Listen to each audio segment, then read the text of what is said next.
Tara! Tara! Ngayong araw naman, maaga ako nagkape at maaga din nakipagchismisan muna bago kami umalis. Kasi ngayong araw, meron kami pupuntahan. Inilagay na nga ng magiting na buyunin ang mga pagkain at mga gamit na kakailanganin namin sa aming pupuntahan.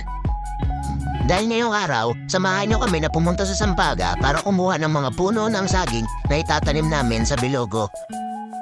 At nang makarating nga agad kami sa unang destinasyon namin dito sa Sampaga, agad kaming kumuha ng puno ng saging. Dumaan kami sa 15 bundok at 15 tulay, hindi ko nalang binidyo kasi hassle. Habang naglalakad niya ako dito, nakarita ako ng madaming tinola. Ang dami oh. At yung nasa likod ko na yan si Buyunin, yung taong laging busog. Habang naglalakad kami, damang-dama niya yung pagod at saka gutom. Banda dito, malapit-lapit na kami. 5,000 kilometro na lang!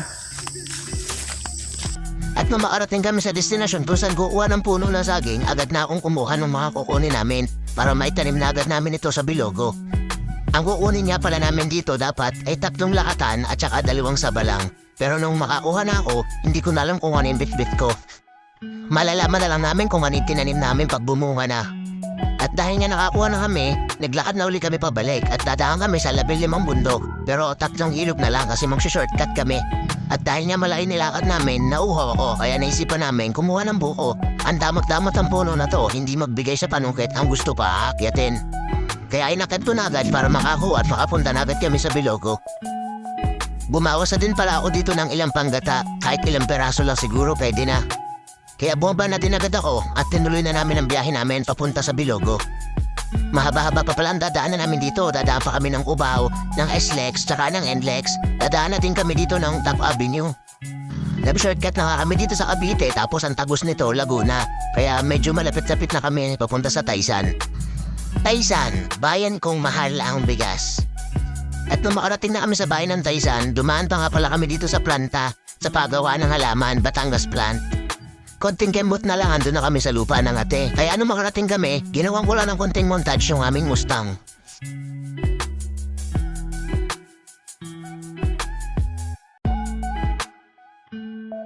Walang kadamo-damo maglakad dito ah. Nakakatakot mag-montage, baka may kumaway na ahas.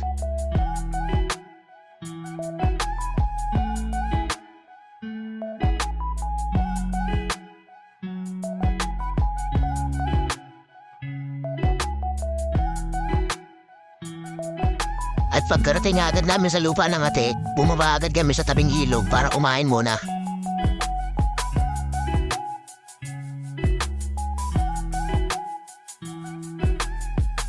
Habang kumakain ako, sabihin ko sa inyo kung ano yung ulam na dala namin. Meron kaming piniritong dinosaur, meron kaming piniritong isda na dun mo lang mauhuli sa Japan, karne ng baboy na galing sa kambing, at sinigang na tenga ng elepante. Ang sarap-sarap na kain ko dito, tapos nahuli ko yung bata na nunod check. At pagkatapos nga namin kumain, nagpahinga lang ng kaunti tapos sinimulan na din namin ang pagtatanim para makauwi na kami.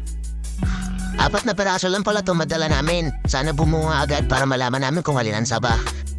Sabi ko naman kasi bumili na lang kami ng buto ng saging sa palengke para alam namin dun yung saba at lakatan. Pero maganda naman yata itong nakuha namin puno, baka may lahi itong pakuan. Pag bumunga, puro buto, wala nang laman. Basta itinanim ko na lang to sa alam kong paraan. Babalikan namin to makalipas ang 15 buwan. Pag ito hindi pa rin bumunga, sasauli ko to kung saan ko to kinuha. Pagkatapos ko nga magtanim, naglandila ako ng kaunti tapos pauwi na kami. Pinagbidyo ko dyan yung pamangkin ko na may sharingan. Magaling daw siyang kumuha, parang yung mata niya mabilis makaawa. Di pa kami nakakauwi, nahawa agad ako, hindi sharingan, nang sa akin rasinggan. At bago kami muwi, gumawa muna kami ng turon. Basa kasi siya, tabi mga makakatabi ng tricycle, mga tuyo. Hindi nakaahon yung aming Mustang, kaya kailangan gamitin yung pogi naming makina. Konting montage muna ulit para sa aming Mustang. At nung makaahon kami, bigla na lang nasira yung tricycle. Nang biglang bumalaw yung camera ko pero hindi ito nalaglag sa pinagpapatungan. Napansin ko na lang ngayong nag-edit ako. Inayos lang saglit tapos nung maayos na, tinuloy na namin yung biyahe namin. Palabas na kami ng Taysan, bayan kung mahal ang bigas kahit saan ka bumili. Pero nung makarating kami ng Sampaga, nasiraan ulit kami. At sa part na to, hindi na magawa ng paraan para maayos ulit. At nagpasya muna kaming itulak sa tabi dun sa malilom para intayin si Bayaw para ipahila na lang ito sa van. At ilang saglit lang, dumating agad si Bayaw. Agad nang itinali para madala na agad sa pagawan at makauwi na kami.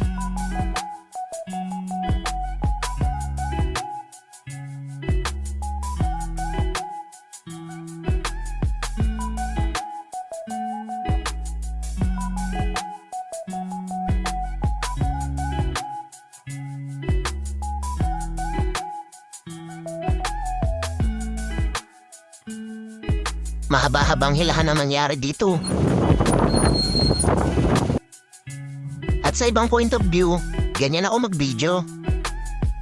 At nang makarating na nga sa pagawaan, agad nang pinagawa yung tricycle. At hindi ko na na-video yung pag-uwi namin kasi nalobat na ako. Salamat sa pagsama nyo. Sa susunod ulit.